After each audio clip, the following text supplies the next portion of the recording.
Hello, everybody. Welcome to Firewalls Don't Stop Dragons. I'm your host, Kerry Parker. And today we have episode 293 for October 10th, 2022. And with October comes Cybersecurity Awareness Month. So happy Cybersecurity Awareness Month.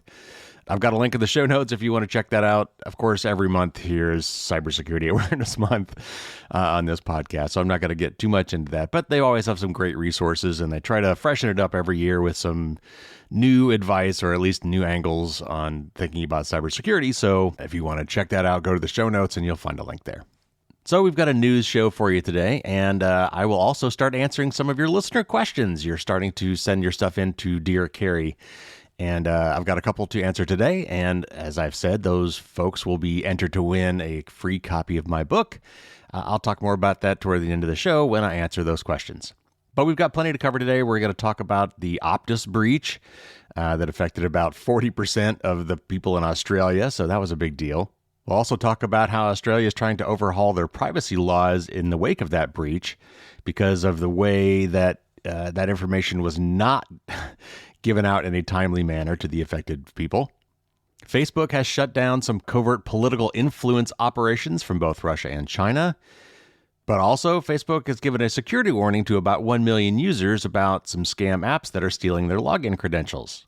Google, who bought the health company Fitbit for like $2 billion, I think, is slowly migrating Fitbit users over to Google accounts. And starting next year, you're going to have to start logging in using Google.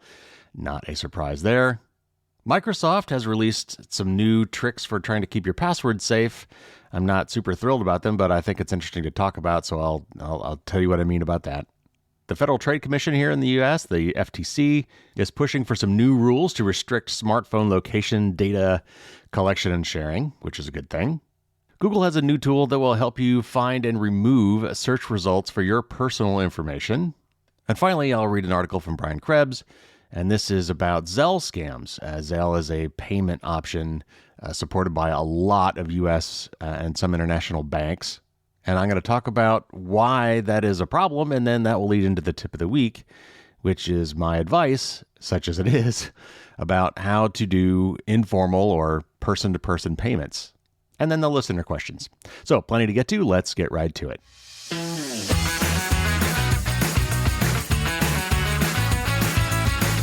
All right, first up, this is from Bleeping Computer, and I've got a couple articles here about the Optus breach, which was pretty significant. This affected like almost 10 million customers. So let me start with this article from Bleeping Computer. Optus confirmed yesterday, and that would have been like a week ago now, that 2.1 million customers had government identification numbers compromised during a cyber attack last month. Last month. In a press statement released yesterday, the mobile carrier updated the information regarding the personal data of 9.8 million customers exposed during the attack. In an investigation, Optus confirmed that a total of 2.1 million customers had valid or expired ID document numbers exposed to the hackers. Of these 2.1 million customers, 1.2 million had at least one number from a current and valid form of identification compromised, and 900,000 had ID numbers exposed but from documents that are now expired. This is from a press statement from Optus. They said, quote, having worked with government agencies to meticulously analyze the data for the company's 9.8 million customers, Optus can confirm the exposed information did not contain valid or current document ID numbers for some 7 million customers, unquote. However, all 9.8 million customers had other personal information exposed, including email addresses, date of birth, and phone numbers. Optus has sent SMS text messages to customers whose ID numbers were compromised in the cyber attack with information on their next steps. Customers whose driver's license details were compromised can request a new driver's license number to prevent identity theft or fraudulent activity.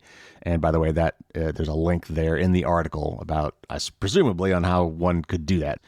So if you're in Australia and you are an Optus customer who is affected by this, there is a link there, though again, it sounds like Optus has already sent you information about this as well. The threat actor had initially attempted to extort Optus with a $1 million ransom demand not to publish or sell the stolen data. After not receiving a payment, the hacker leaked the data of 10,000 customers on a hacking forum that included names, addresses, email addresses, phone numbers, and dates of birth.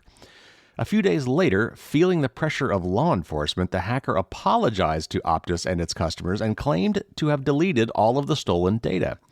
However, as there is no way to determine if the hacker actually deleted the data, all Optus users should assume that threat actors may use their data in future fraud or phishing attacks. Therefore, it is strongly advised to be wary of any emails claiming to be from Optus asking you to provide further information or log into your account. If you receive an email or SMS text claiming to be from Optus, directly log into the company's site and review any messages there. In other words, don't click on any links they give you, just bypass that, log into your Optus account directly, manually, and see if there's any notifications or messages waiting for you there. That's something you should always do in all these situations. Whenever you get something from a bank or any company you do business with, or I guess even ones you don't, when they say, we have a problem with your account, click here to fix it. Never do that. Always go directly to the account manually yourself, and then look for any kind of notifications there. There will definitely be some sort of a message there waiting for you if there really is a problem. All right, so next I've got a related article, and this is from The Verge, and it's about privacy laws being revised in Australia in the wake of this breach. Following one of the biggest data breaches in Australian history, the government of Australia is planning to get stricter on requirements for disclosure of cyber attacks. On Monday, and I'm guessing this is last Monday, Prime Minister Anthony Albanese told Australian radio station 4BC that the government intended to overhaul privacy legislation so that any company suffering a data breach was required to share details with banks about customers who had potentially been affected in an effort to minimize fraud. Under current Australian privacy legislation, companies are prevented from sharing such details about their customers with third parties. The policy announcement was made in the wake of a huge data breach last week, which affected Australia's second largest telecom company, Optus. Hackers managed to access a vast amount of potentially sensitive information on up to 9.8 million Optus customers, close to 40% of the Australian population. Reporting from ABC News Australia suggested that the breach may have resulted from an improperly secured API that Optus developed to comply with regulations around providing users multi-factor authentication options. A person claiming to be the Optus hacker seems to have corroborated this account of the data breach in conversations with security journalist Jeremy Kirk. Per details given to Kirk by the presumed hacker, the data was downloaded by querying the API sequentially for each value of a unique identifier field labeled Contact ID and recording each user's information one by one until the dataset of millions of records was assembled. The Optus hacker says they accessed an unauthenticated API endpoint. This means they didn't have to log in. As the situation unfolds, many Optus customers have taken to social media to express their frustration with how the hack was being handled, particularly in regard to notifying affected users that their data was at risk. And this is a quote from somebody who tweeted named Patrick. Quote, "Amazing that Optus can email me when I'm a day late and paying my bill, but not when they lose all my personal info in a massive cyber attack," unquote. All right, so let me stop and just kind of review a few things here. So first of all, a lot of data got loose. That's not good. Second, for some reason, the hacker who did this grew a conscience and maybe just got scared because law enforcement, I'm sure, was breathing down his neck or her neck and claims to have just thrown it all away and said, "Oops, sorry, my bad, forget about it. Forget I said anything." Though they did leak 10,000 customers' information already. So, that was weird. And then it turns out that there's some Australian law that I guess prevented Optus from informing, other people that this third parties, I guess that maybe that might be banks. I'm not sure what the failure there was for the third parties. Certainly not the first parties. They should have, notified the people that this happened, their customers, in other words. But then actually what happened here? So the company provided this application programming interface, which is just a computer interface that lets you do automated queries and things. And there was some way to access this API that required no authentication whatsoever. And this person figured out there was a unique ID that could be queried for. Like, here's a person's account ID. Tell me everything you know about that person. And once they figured out, the account ID was basically a number, they just kept calling this API over and over again with the next number in the sequence. All right, tell me everything you know about customer 1. How about customer 2? How about customer 3? And just kept going until they had millions of account records. Security is hard to get right, but man, we still make really dumb mistakes sometimes. This is just horrible. Optus, in the United States, I would think Optus would be certainly subject to a class action lawsuit for having such crappy security, or in this case, really no security on this particular API.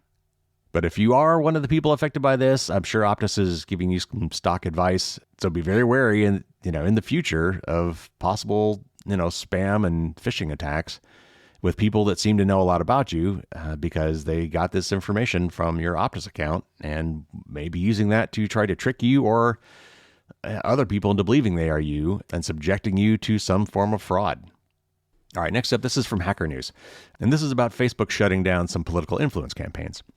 Meta Platforms, and of course, that's the new name for Facebook. Meta Platforms on Tuesday disclosed it took steps to dismantle 2 covert influence operations originating from China and Russia for engaging in coordinated inauthentic behavior, or CIB, so as to manipulate public debate. While the Chinese operation set its sights on the U.S. and the Czech Republic, the Russian network primarily targeted Germany, France, Italy, Ukraine, and the U.K., with themes surrounding the ongoing war in Ukraine. And this apparently is a quote from Facebook. It says, quote, "The largest and most complex Russian operation we've disrupted since the war in Ukraine began. It ran a sprawling network of over 60 websites impersonating news organizations, as well as accounts on Facebook, Instagram, YouTube, Telegram, Twitter, Change.org, and Avaz, A-V-A-A-Z, I'm not familiar with that, and even LiveJournal, unquote. The sophisticated Russian activity, which commenced in May of 2022, impersonated mainstream European news outlets like Der Spiegel, The Guardian, and Bild, that's B-I-L-D, not to mention build credibility by creating fake accounts across several platforms to amplify pro-Russian narratives. The campaign demanded both technical and linguistic investment, as it entailed the use of spoofed websites that churned out content in over a half dozen languages, including English, French, German, Italian, Spanish, Russian, and Ukrainian. In some instances, the content was propagated by Russian embassy accounts. Meta said a number of these fake accounts were flagged and removed by its automated systems, suggesting, quote, an unusual combination of sophistication and brute force, unquote, that lacked the careful approach the actors took when designing the rogue websites to mimic the exact appearance of real news portals.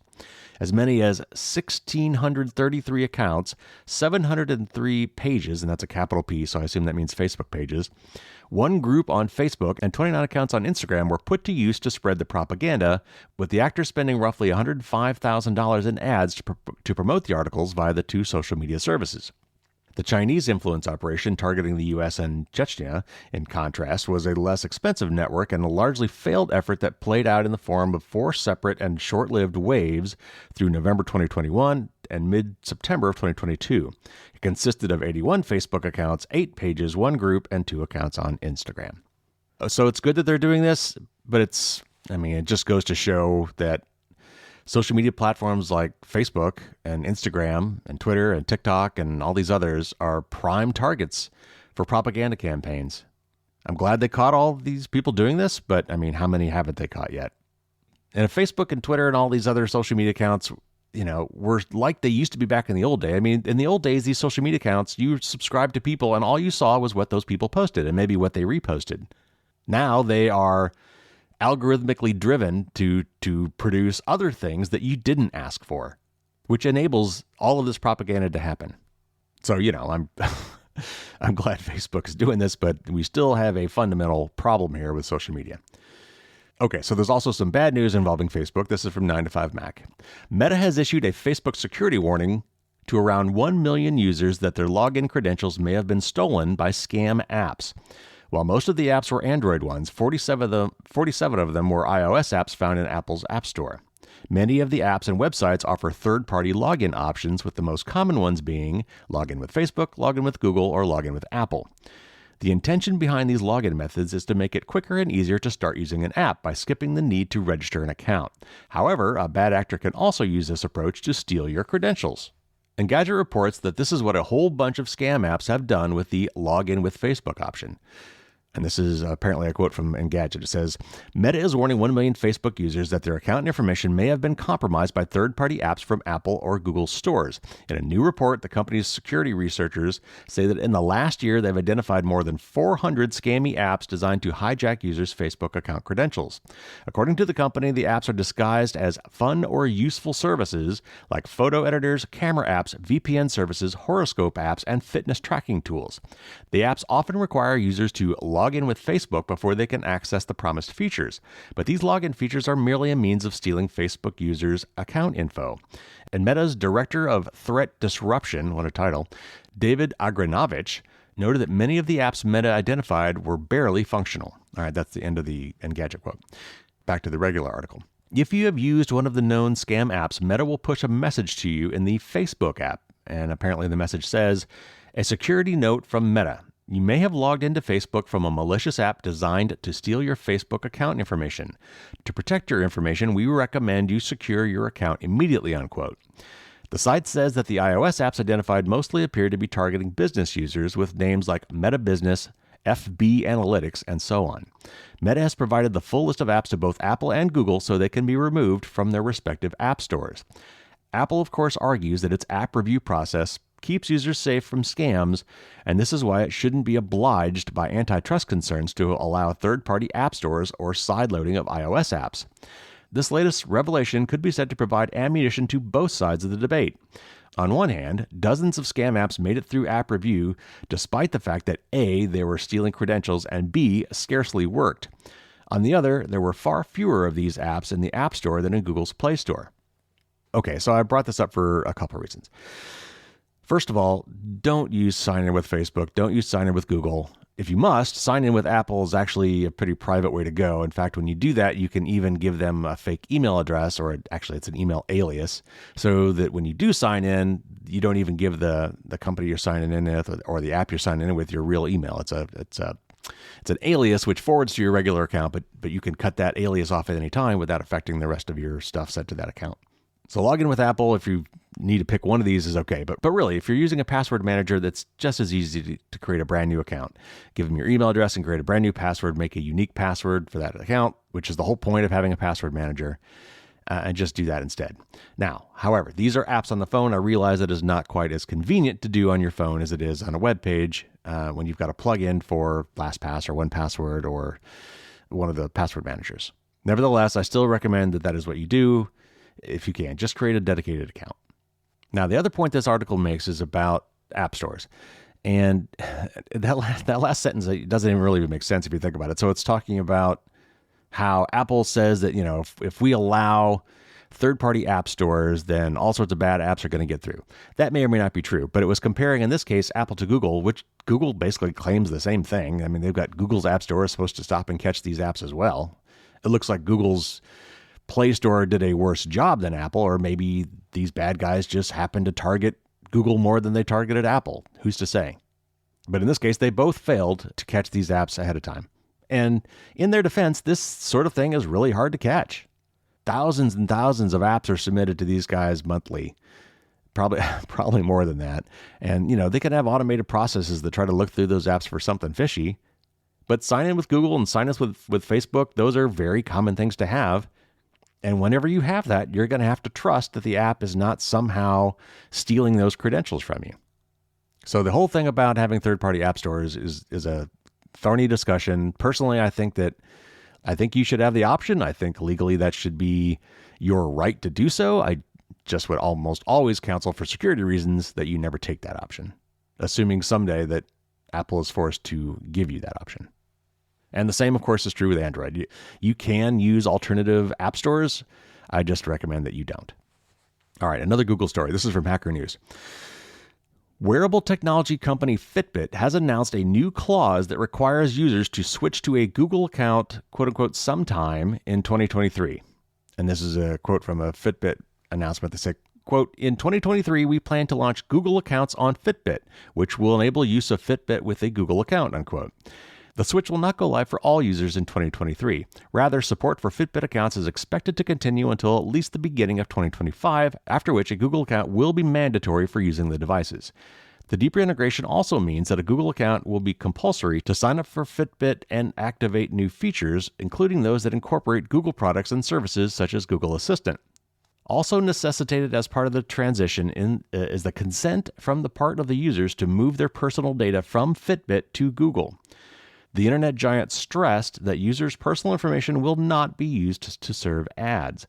The goal, Fitbit said, is to include a, quote, single login for Fitbit and other Google services, industry-leading account security, centralized privacy controls for Fitbit user data, and more features from Google on Fitbit, unquote. The development comes more than 3 years after Google announced similar changes in May 2019, post its acquisition of smart home company Nest. In January of 2021, when Google completed its Fitbit acquisition, the company said that the, quote, deal has always been about devices, not data, unquote, and that it will, quote, protect Fitbit users' privacy, unquote. Yeah, I'm not buying that. And same thing with Nest and all the other companies that Google buys and some of these other companies. I'm sorry. It's about the customers. It's about the data. Maybe they won't use it to serve ads right away. Maybe it'll be in some indirect fashion. But the more they know about you, inevitably, the more they will target you with ads. It's all about the data. I don't think there's any other real reason why Google would want to buy Fitbit, to be honest. All right. So this next one is about a Microsoft feature that is recently released to keep your password safe. And I will go ahead and caveat this now. I don't think this feature is that big of a deal, mostly because of what you need to do to use it. But I'll say more about that when I'm done. I just mostly wanted to talk about it because I think it's interesting that they're trying to do anything at all, and we do need to do more to make it harder to get at passwords. Okay. From Lifehacker, your PC's password is not something to be shared lightly. It's the keys to your kingdom. From work to social media to banking, your whole world is likely accessible from your Windows machine. Consequently, Microsoft is begging us to not be idiots who will hand our passwords over to anyone who asks. But they know some of us will, which is why they've recently rolled out some powerful features to protect us from ourselves. The issue comes down to phishing, or tricking someone into handing over personal information such as their PC's password. Scammers are getting very good at pulling this information out of unsuspecting victims, moving way past the traditional tactics that come off as hokey and obvious these days. One strategy is to create websites that look just like the ones you're trying to log into, but are totally fake. Even if you realize the scam in time and don't hit the login button, sometimes even typing your passwords into these sites is enough for hackers to steal it. We talked about that recently. While that's never a good thing, it's even worse if the password you use for Facebook is the same as the one you use for your computer. Now bad actors know how to log into your machine. Another issue involves insecure password storage. If you keep all your passwords in a standard Word or Excel file, for example, you leave yourself vulnerable to data theft. You should only store your passwords in password-protected and encrypted sources, and never a standard document anyone can read. While the personal risk is strong, so too is the risk to companies and networks. Hackers have breached huge institutions thanks to weak or leaked passwords. Sometimes access to one user's machine is enough to trigger a complete security meltdown. With last week's big Windows 11 2022 update, Microsoft has issued new weapons to defend you against PC password theft. The first is an alert that pops up whenever you use your Windows login password with another website. The hope is to discourage you from using your PC's password with any other service. If the site you're logging into is actually a phishing site, hackers will now know your PC's password, but even a legitimate site can experience a password leak. The second option warns you whenever you enter your password in a program where it isn't safe to store. Microsoft is trying to discourage you from keeping your passwords in apps like Word or Notepad, since they don't offer the same protection as a true password manager.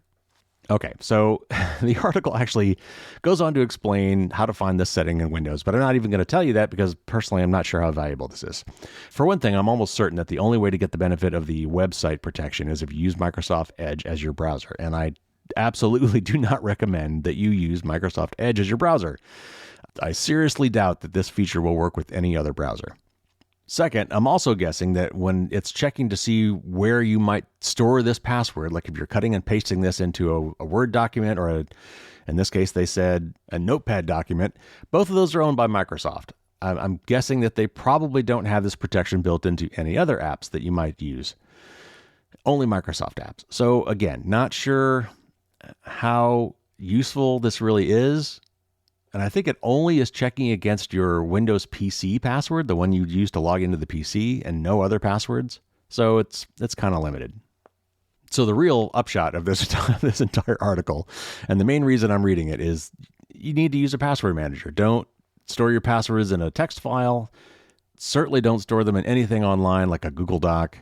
A lot of our documents today, even if you think they reside on your computer, are actually also being copied up to like Microsoft OneDrive or Apple's iCloud.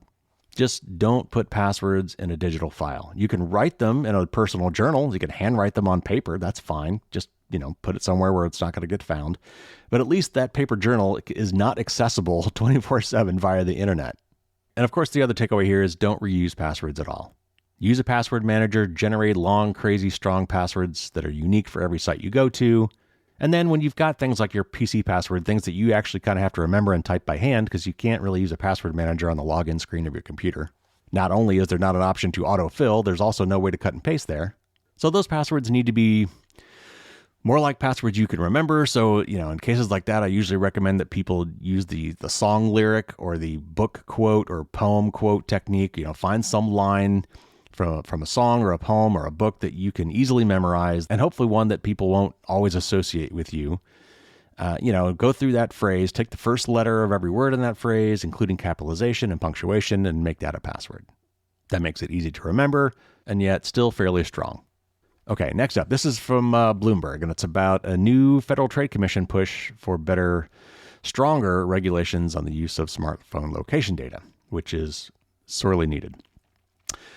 The Supreme Court's June decision to overturn Roe v. Wade set off widespread concerns that location data collected and shared by smartphones could be used to prosecute people who receive or provide abortions. There's scant regulation on the industry built around the selling and buying of personal data, which IDC, I'm not sure what IDC is, says generates $15 billion annually. That puts a lot of weight on the privacy protections set by location data brokers themselves. These safeguards are inconsistent at best. Over the summer, a Bloomberg Businessweek reporter signed up for a free trial on the website Advan Research Corp., a New York-based company that markets, quote, unmatched global foot traffic analytics, unquote, to clients in real estate and finance. When he searched for the term abortion, the company's administrators disabled his trial account and sent him an email warning that it doesn't allow users to, quote, obtain information on such sensitive locations, unquote. But another reporter entered the street addresses of established abortion providers and was able to access the data his colleague had been looking for without an issue. An Advan spokesperson says that the company blocks sensitive locations like abortion clinics and jails, but adds that it's, quote, technically next to impossible, unquote, to have a comprehensive real-time list. On August 29th, the Federal Trade Commission sued Kochava, an Idaho-based location data broker, claiming that someone could identify a mobile device that had been inside an abortion clinic and trace it back to a single-family home with just a free trial of the company's service. Because Kochava's data services also include unique ID codes for mobile devices, the FTC warned, its clients can connect location data directly to actual people. If the suit is successful, Kochava would have to stop selling geolocation data about sensitive places, such as reproductive health centers and places of worship, and delete any information it has already amassed. Kochava General Manager Brian Cox said in a statement that the FTC has a, quote, general misunderstanding, unquote, about the company's business and that its marketplace has new restrictions on sensitive geographic data. In addition to the Kochava lawsuit, the FTC is in the early stages of writing new privacy rules that would apply to data brokers. That brokers' data could be used to prosecute those suspected of violating state-level abortion laws is not the FTC's only concern. Using a free trial of a tool offered by the data broker SafeGraph, Businessweek reporters were able to easily access data about visits to an addiction recovery center in Charlotte, as well as information about which commercial establishments visitors likely frequented afterward. Reporters were also able to see roughly how long customers spent inside a gun store in Plattsburgh, New York. SafeGraph, which declined to comment for the story, told lawmakers in June that the tool provides, quote, an approximate composite of visits to a location rather than identifying specific devices or persons, unquote. Smartphone users create large amounts of data that they have little effective control over, in part because of the code within apps that record device activity, which brokers can package and sell. Analyses provided to Businessweek by app analytics companies Apptopia and Mighty Signal show location tracking is particularly common in popular apps for gaming, navigation, weather, and tools like voice recorders or smart TV remotes. Developers regularly add such code to their apps through software development kits or SDKs. Some SDKs record data that developers find useful for analytics and other utilities, says Sean O'Brien of the Yale Privacy Lab. In other cases, he says, creators of SDKs pay developers to embed trackers that funnel user data to brokers. Xmode, which supplied an SDK that O'Brien's research showed was commonly found on apps catering to Muslim communities, has offered developers that install it $30,000 a month for each million daily U.S. users. Another location broker, Quadrant.io, has advertised $15,000 a month for the same number of users. Spokespeople from both companies say they've discontinued the SDKs and tightened rules around sensitive data. SafeGraph and other brokers say their data doesn't reveal individuals' identities. Yet in one 2013 study published in the scientific journal Nature, researchers were able to identify more than half the cell phones in a purportedly anonymous data set of calls because of, as they put it, quote, the uniqueness of human mobility, unquote. Since that research, both the amount of data collected and the sophistication with which it can be analyzed has increased significantly. There's even a category of service known as, quote, identity resolution, unquote, that matches data points like travel, credit card, and web browser histories, further eroding privacy. While policymakers have been professing their concerns about the potential for abuse for years, there's a sense that privacy-eroding technology practices are evolving faster than the government's ability to protect against them. Yeah, so no kidding. Location data is extremely invasive. It can tell a lot about you, and it's almost trivially easy sometimes to take location data that's supposedly anonymous and figure out who that person is. And I think that's what that one study was referring to. If I recall, this was a study saying if you get even just 4 data points on someone, you can figure out who they are. Where they're at 3 in the morning, that's probably where they live. Where they're at 3 in the afternoon on a weekday, that's probably where they work. Where they are Sunday morning, or one day every weekend on the same day that you happen to be in the same place, is quite likely to be your place of worship. And where you are in the mornings and in the afternoons might be where you drop your kids off at school. How many people share those exact same 3 to 4 location points? Very few. So I'm really glad to see that the FTC is getting on this. We need to do a lot better, and we need to get on this faster. Location data in particular has gotten way out of hand, and we've got to clamp down on that immediately. So I'm glad to see that they're making some progress anyway. All right, quick note here from The Verge. This is about a Google tool that they are releasing soon. Starting early next year, Google will be able to notify you if your personal info, such as your phone number, email, or home address, shows up in search results as part of its Results About You tool. The announcement comes as Google has officially started rolling out the tool, which lets people easily create takedown requests for results with their personal info. The tool started showing up for some people last week. In a tweet, the company says the notification system will be opt-in. Ideally, it's not something that most people will have to turn on. However, it will be nice to have the option, especially for those in high-profile positions or who find themselves targeted by harassment campaigns. It's worth noting, though, that Google is only taking down the search results, not the content on the web itself. The information will still be on whatever site is hosting it, but will just be harder for people to find. Google has been letting people request that this sort of search result get taken down for a while now, and has had that ability for results that were intentional harassment or threats even longer, but it's working to make the process significantly easier to access. The Results About You tool lets you flag results with your personal information with a few button taps instead of having to find Google's specific help article that will link to the forum. It also gives you a place to track those requests. When notifications for it start rolling out next year, it'll be even more powerful since you won't have to manually seek out the potentially harmful results to report them. So I think this is generally good. Obviously, the problem is that there's so much of this information out there to begin with. This does not take away the information. It just makes it a little bit harder to find. There are other search engines besides Google. So, that just means that people could turn to Bing or Yandex or other search engines that exist. So this is not a silver bullet by any means. But, it's better than nothing. Most people do use Google. And if it's not on Google search, to a lot of people, it doesn't exist. But for most of us on a personal level, it's good that we have more automated tools to help, in situations where this becomes a problem, usually in stalking and harassment cases. All right, last up, I've got an article here from Brian Krebs, who writes really long articles, and I'm only going to read you part of this one, and it's going to lead into my tip of the week. And this is about Zelle scams. And Zelle is a payment app or service used by a lot of banks in the United States and some around the world. And people have lost a lot of money using things like Zelle, but I'm not really sure it's Zelle's problem. Anyway, let me just read the article and then we'll get into that. When U.S. consumers have their online bank accounts hijacked and plundered by hackers, U.S. financial institutions are legally obligated to reverse any unauthorized transactions as long as the victim reports the fraud in a timely manner. But new data released this week suggests that for some of the nation's largest banks, reimbursing account takeover victims has become more the exception than the rule. The findings came in a report released by Senator Elizabeth Warren, Democrat of Massachusetts, who in April of 2022 opened an investigation into fraud tied to Zelle, the peer-to-peer digital payment service used by many financial institutions that allows customers to quickly send cash to friends and family. Zell is run by Early Warning Services LLC, or EWS, a private financial services company which is jointly owned by Bank of America, Capital One, JP Morgan Chase, PNC Bank, Truist, U.S. Bank, and Wells Fargo. Zelle is enabled by default for customers at over 1,000 different financial institutions, even if a great many customers still don't know it's there.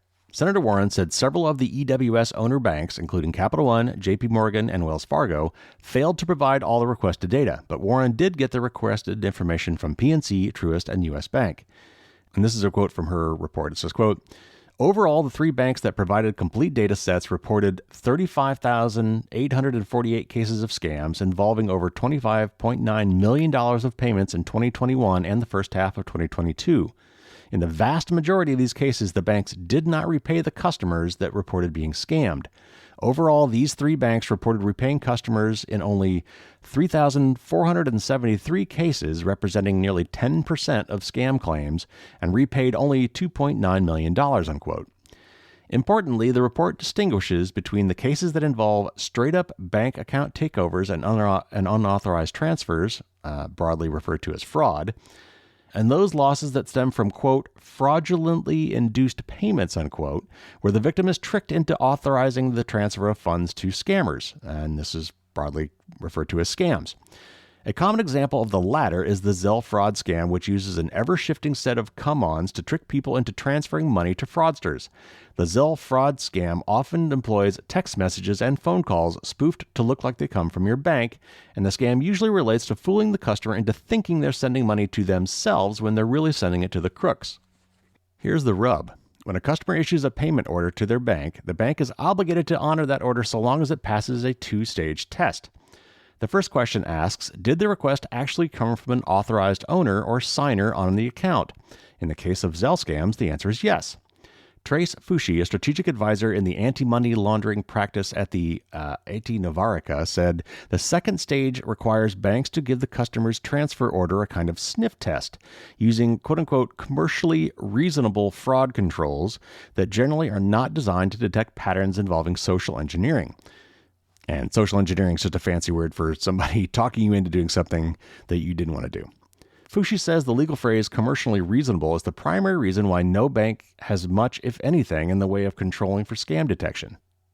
And this is a quote from Trace, quote, "In order for them to deploy something that would detect a good chunk of fraud on something so hard to detect, they would generate egregiously high rates of false positives, which would also make consumers, and then regulators, very unhappy. This would tank the business case for the service as a whole, rendering it something that the bank can claim to not be commercially reasonable," unquote.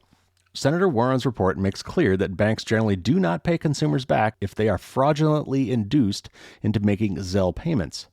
And this is another quote from the report. It says, quote, "In simple terms, Zelle indicated that it would provide redress for users in cases of unauthorized transfers in which the user's account is accessed by a bad actor and used to transfer a payment. However, EWS's response also indicated that neither Zelle nor its parent bank owners would reimburse users fraudulently induced by a bad actor into making a payment on the platform," unquote. Still, the data suggests that banks did repay at least some of the funds stolen from scam victims about 10% of the time.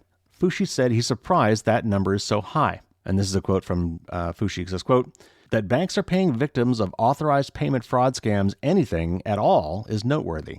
That's money that they're paying for out of pocket almost entirely for goodwill. You could argue that repaying all victims is a sound strategy, especially in the climate we're in, but to say that it's what all banks do remains an opinion until Congress changes the law," unquote. However, when it comes to reimbursing victims of fraud and account takeovers, the report suggests banks are stiffing their customers whenever they can get away with it. And one final quote from the report, quote, "Overall, the four banks that provided complete data sets indicated that they reimbursed only 47% of the dollar amount of fraud claims they received," unquote. And the article goes on for a lot longer. Like I said, Brian Krebs likes to have long articles, but it ends with, statements on what you can do, and it's rather weak, and it just says, "For consumers, the same old advice remains the best. Watch your bank statements like a hawk and immediately report and contest any charges that appear fraudulent or unauthorized." All right, so this is going to bring me to my tip of the week, and unfortunately, it's kind of a lame, lame tip of the week. And that is, how do you pay for stuff safely these days? When it comes to buying stuff online or buying stuff at a big brick and mortar store, or most of the purchases, honestly, that we make, I always recommend that people use credit cards and not debit cards. Credit cards, basically a 45-day interest-free loan, is assuming you pay it off every month like I do. And if something goes wrong, you're not out any money. It's the credit card company that's out the money. But the cases we're talking about here in particular are more informal payments. We're talking about person-to-person payments. If you're go out to dinner with a bunch of friends and you want to split dinner up, people today tend to whip out apps like Venmo or the Cash App. And they send each other, they split the bill and they send each other money virtually through their phones, and that's all well and good. As long as you don't make any typos when you're doing it and put in the wrong person's name or something, generally speaking, that's fine, at least from a security standpoint.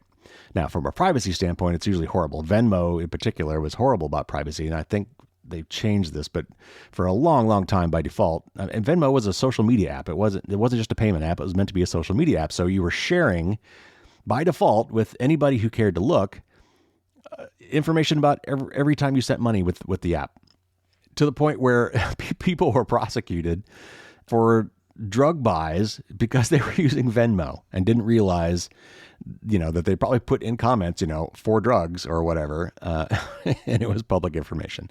So from a privacy standpoint, Venmo is not good. I think they may have changed their default settings, but nevertheless, I would avoid Venmo, even though it's extremely popular. So what are you supposed to use? And that's where things get difficult. Personally, if possible, I would use something like PayPal or Apple Cash. They are both secure, and you're much more likely to find some support if you actually sent it to someone that you didn't mean to. Zelle, I think Zelle is still okay if you're going to set up like a long-term relationship or it's somebody in your friends and family where you can set it up and, make a test payment, to make sure that works and goes to the right person. And then once that's set up, it's kind of set up for good. And you're, from there on, you can use it. And I think that's okay. It's the one-off payments that you have to kind of worry about. And the point of this article and what I really want to drive home here is that, kind of like a debit card, when you pay for something with Zelle, that money's gone. It's out of your account. And that's sort of true also with some of these other payment accounts. Venmo and Cash and some other things are drawing from your bank accounts in a lot of cases. And if somebody tricks you into sending them money, if they social engineer you and you give someone money that you shouldn't give money to, that's kind of on you. And that's what these banks are basically saying. If someone were to trick you into paying them a bunch of cash, that cash is gone. It's not like you can go to the bank and say, hey, that guy just tricked me into giving $100. I want my money back. The bank's going to say, well, you gave him $100. And it's only one step further to say that I used Zelle to give that person $100. That money is still gone. It's out of your account. And the bank's going to look at you and say, maybe you should have done your homework, or maybe you should have checked that a little bit better. There's not a whole lot we can do here. Maybe if it was the case that the person that you're zelling that money to happened to be a customer of the same bank that you are, that will give them a little bit more leeway. They could actually go to both accounts now. They control both ends of the transaction. They might be able to help you there. But how likely is that going to be? So at the end of the day, what the real advice here is just be really, really careful when you're using some of these payment systems that directly take money from your bank accounts. Because if you mess up, if you put in a typo and send it to the wrong person, if someone sends you a link and that link is compromised, or maybe someone switches the link out and you're actually sending that money to somebody else, that money is probably gone and never coming back. So wherever possible, use credit cards, because you're not actually out that money until you pay your bill at the end of the month. And avoid debit cards and systems like Zelle in cases where you're not absolutely sure who it's going to. And like I said, if you're going to transfer a lot of money to somebody and you want to make sure you get that right, do a test payment first. Send them $10, $5, something like that before you send them $1,000. And once you've established that you're sending it to the right person and that goes through okay, then you can feel more confident about sending the rest of the money. So there you have it. There's your news and your tip of the week.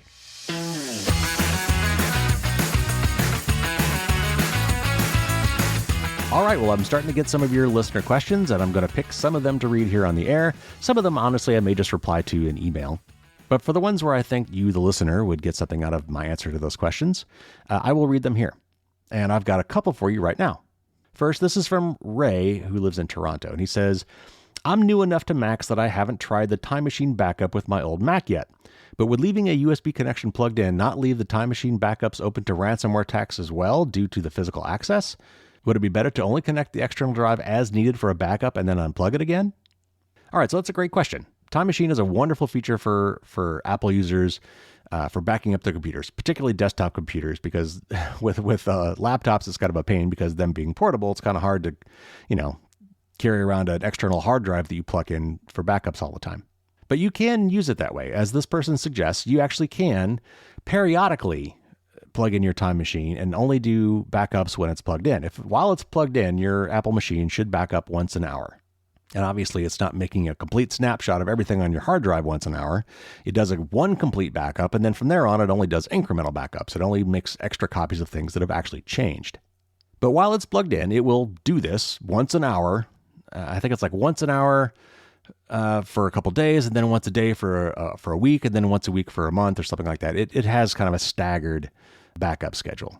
But it's a great way to back up your stuff, and you absolutely need to back up all your stuff. Certainly anything that you can't replace, family pictures, family videos, important documents you may have scanned, anything that if were lost, you could not replace. Those things absolutely need to be backed up. But the problem with using this particular technique, or at least one of the limitations of this particular technique, where you have a dedicated external hard drive connected via USB cable to your Mac, is any bad thing that happens to your Mac can also happen to this hard drive sitting right next to it, which is not only things like ransomware, which this questioner is absolutely right to bring up, but also, floods, fire, natural disasters, theft, all those kind of things. So I actually recommend, if you can do it, to do 2 different backups, both to an external hard drive, but also to a cloud backup. Cloud backup services have gotten very cheap. If you pick the right ones, they're very secure. I personally use sync.com. It lets me choose my own password, which means that even sync.com doesn't have access to my data. Unlike, by the way, iCloud or Microsoft's online backup like OneDrive, even though your data and your files are encrypted, both at rest on their servers and while being transferred to their servers, they have the keys, which means that, potentially rogue employees will have access to those keys, or people who hack into their systems would have keys. So I prefer to control my own destiny and encrypt my own data so that I have full control over that and full responsibility, therefore, for that. But Ray, you're absolutely right. If you have your drive just sitting there connected and for some reason your main computer gets infected with the ransomware, yeah, probably every other storage device or even network addressable storage device that your Mac has access to are potentially also going to be locked up with ransomware. But for me, that means that the argument is that you need to also back up to a cloud provider where you can get to historical data before it's backed up. But yes, if you want, and this is what I used to do actually before cloud backups were so affordable, I actually had 2 Time Machine drives and I would rotate them. Once a month I would take one of them with me to work, and they were encrypted so that even if someone stole it at work, they would be useless to them. That way, if something happened to the drive that was at home, I at least had a drive at work that was at most a month behind. And you could, if you wanted to, do that at home as well. Just to try to minimize exposure, only plug it in every so often. But honestly, at that point, I think you're kind of working around some of the benefits of the feature, which were the hourly backups. I don't think you're going to want to plug it in on the, every hour on the hour.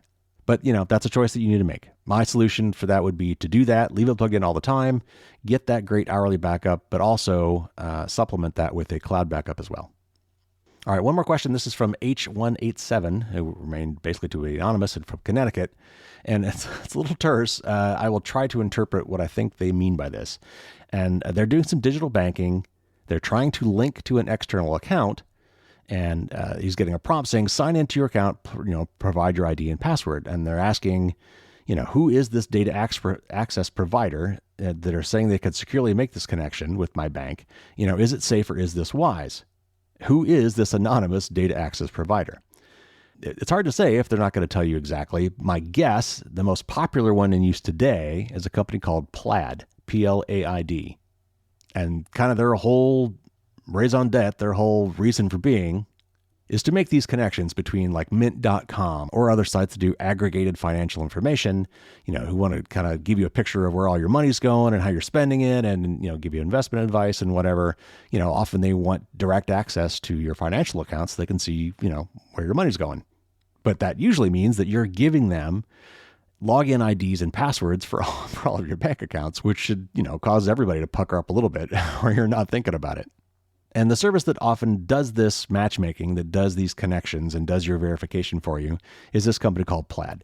I've researched this company a little bit. I'll have a link in the show notes if you want to see one of the articles that I looked at from a really nice site called All Things Secured. And basically, from a security standpoint, from a purely technological standpoint, they're checking all the right boxes. They're using super duper encryption, and they're taking special care not to let this information get loose.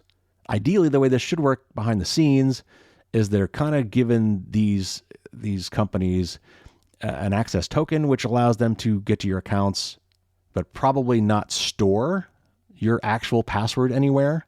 So that even if, let's say, Mint.com was hacked and you've given Mint.com access to 7 different financial accounts, that doesn't necessarily mean that all those 7 accounts are now accessible by the bad guy who hacked Mint.com. Now, what we really need, and I've seen a couple banks that have done this, is we need like a restricted access, read-only separate account. Like I should be able to have a second set of credentials, maybe the same username but a different password, that I can give to a site like Mint.com, which would only allow them to see certain things. In fact, it'd be really nice if I could tell them exactly what I want them to be able to have access to. And I think even when you do Plaid, sometimes it'll bring up a pop-up and say, okay, how many of these accounts do you actually want them to be able to see? That's all good. Restricting access is good. Need to know basis is good. And all they really need is to be able to read the data. They shouldn't have the ability to write to the data. In other words, they shouldn't be able to transfer money or take out money. All you really want them to see for the purposes of what they're doing is to see where you're spending your money. So they just need to kind of be able to see them without being able to alter them. I wish that was more common, but I think that this Plaid technology under the covers is basically kind of doing the same thing. It's giving your data aggregator service, some limited access to these bank accounts. So I do not claim to have insider knowledge about what particular one you're using. It may not be Plaid. I also am not in a position to say that this is absolutely 100% secure, because honestly, nothing is ever 100% secure. But my understanding from what research I've done is that these mechanisms are, for the most part, safe. Now, if you don't want to do it this way, there are other options. Sometimes these services that want access to your accounts will let you do it using a debit card. Sometimes you could do that kind of old-fashioned technique where it will do 2 micro deposits, like you'll give them your routing number and your account number, and they will do 2 micro deposits into your account, like 7 cents and 11 cents. And then you come back and say, okay, once those have shown on your account, tell me what the 2 amounts were. And when they match what we actually put there, we will consider that to be a good connection. This whole Plaid service is trying to work around those kind of clunky, inconvenient techniques and make it simpler. All right, so there you go, our first 2 listener questions. And if you want to send in your own questions, send them to Dear Carrie at firewallsdon'tstopdragons.com. Or to make that easier, go to this article at fdsd.me. That's my new super cool Earl Shortener website, FDSD, as in Firewalls Don't Stop Dragons, fdsd.me/Q&A. That's the letter Q, the letter N, the letter A. And that will take you to an article telling you all about how to submit your questions, including how to send me a little audio clip if you would actually like to hear your voice on the airwaves ask your question. And everybody who sends me a valid question, whether I read it on the air or not, will go in a pool of people that I will pull out a name out of the hat once a month, and I will send you a free copy of my book. If you happen to live here in the U.S., I will send you a physical copy. And if you are international, I will send you a PDF copy of the book. And one more thing, and this segues nicely into another little bit of news I want to pass along. I am currently hard at work on the 5th edition of Firewalls Don't Stop Dragons, the book. This is going to be a massive update. I'm adding all sorts of great information. Since I've retired 2 years ago, I have been able to spend a lot more time on security and privacy stuff, and I've learned a ton of stuff. So not only am I updating all these screenshots from Windows 10 and Windows 11 and macOS Ventura and macOS Monterey. Oh my goodness, that's going to take a lot of effort. Not only am I doing all of that, I'm actually adding a lot of more content. I've just, for example, I just finished an entire chapter on privacy. And I've learned so many new things and got so many other great tools and advice to give out. So this is going to be a huge, huge update. So if you are one of the lucky winners of my book and you would like to wait for that 5th edition, I will tell you you've won. I will give you that option. And then when the book comes out, I will send you the new version as opposed to the current version, which is still great. I mean, the new version still has 170 tips in it and a lot of great advice. Much of that will remain the same. But if you happen to win a copy of the book and you want the latest and greatest, I will give you that option. So send me your questions to Dear Carey at firewalls.subdragons.com or go to fdsd.me/Q&A for more details, and I will pick out some of your questions and answer them here on the air. Thank you to those who have already sent me some questions. We've got more great interviews in the hopper. Next week, we'll be hearing from Doug Levin. The week after that, we'll be talking to a gentleman named Adrianus from Nord Security. And not long after that, towards the end of November and into December, we'll be celebrating the 300th episode of the podcast and the 5th edition of the book, which I hope will be out at the end of the year, maybe early January. So there will be promotions for new and existing patrons, actually, to get my version 2.0 of the super cool Dragon Challenge coins. There will also be a raffle where I'll be giving away more copies of the book and hopefully lots of other fun stuff from people I've had relationships with over the years. Like, maybe we'll get some malware bytes and Proton subscriptions in there or fast mail. I'm still working on the details, but that will be coming up soon. So lots of great stuff coming up in the future. So subscribe to this podcast if you have not already. That way you will not miss out on any of that wonderful goodness. If you haven't already, I would love to get some reviews for the podcast. I really haven't gotten any new ones for a while. They do make a difference, especially when you leave them on Apple, which is where most people find podcasts. So on iTunes, if you could leave a nice review on there, I would much appreciate it. And some of those I will even read on the air, just as a little way of saying thank you. You can hold off on reviewing the book for now because I'm going to need lots of those when the new one comes out. So stay tuned on that. I will be making a big push for reviews there once that book is released. All right, lots of great stuff in the works. Take care, everybody. Stay safe out there. And until next week, as always, don't get caught with your drawbridge down.